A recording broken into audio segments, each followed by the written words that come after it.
পায়েল, আমি তোমার জন্য খাবার নিয়ে এসেছি। ও আচ্ছা, তোমাদের মিটিং চলছে। ঠিক আছে, তোমরা মিটিংটা করে নাও, আমি তারপরে আসছি। দাঁড়াও রাহুল, কোনো ব্যাপার না, এখানে সব আমার বন্ধুরাই আছে, তুমি ভেতরে এসো।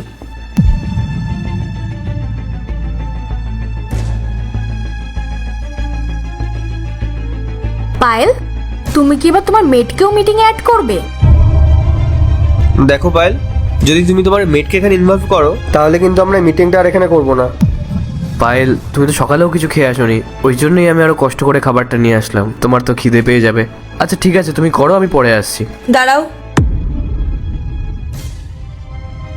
রাহুল, তুমি এত কষ্ট করে এত দূর থেকে নিজের হাতে খাবার বানিয়ে নিয়ে এসেছো আমার জন্যে। তুমি জানো আমি কতটা লেকি যে তুমি আমার হাজবেন্ড। হোয়াট? ও তোমার হাজবেন্ড? আর ও তো তোমার স্ট্যান্ডার্ডের না, আর তুমি এরকম একটা অশিক্ষিত ছেলেকে বিয়ে করেছো।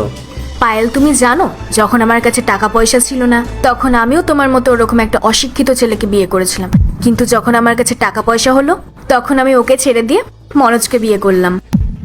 তোমাকে আমি একটা অ্যাডভাইস দিচ্ছি, তুমি এই গাইয়াটাকে ছাড়ো আর একটা ভালো ছেলের সঙ্গে ডেট করো, তারপর তাকে বিয়ে করো। ওর কন্ডিশনটা একবার দেখো, ও কি অবস্থায় এখানে এসেছে, ওকে কোন দিক থেকে আমরা তোমার হাজবেন্ড ভাববো?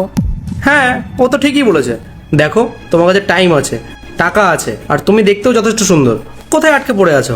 একটা ভালো দেখে ছেলের সঙ্গে ডেট করো, আর তার থেকে যদি মন ভরে যায় তাহলে আবার একটা ডেট করো। লাইফটাকে এনজয় করো, তোমার কাছে টাকা আছে, তুমি যা খুশি তাই করতে পারো।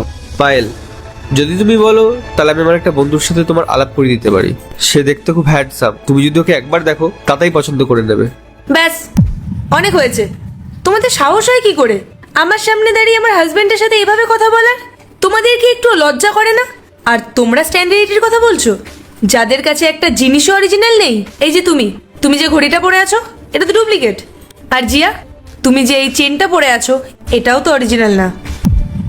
আর এই যে তুমি যে গাড়িতে চড়ে আসো না, যে লাক্সারিয়াস গাড়িটা, সেটাও তো রেন্টে নেওয়া।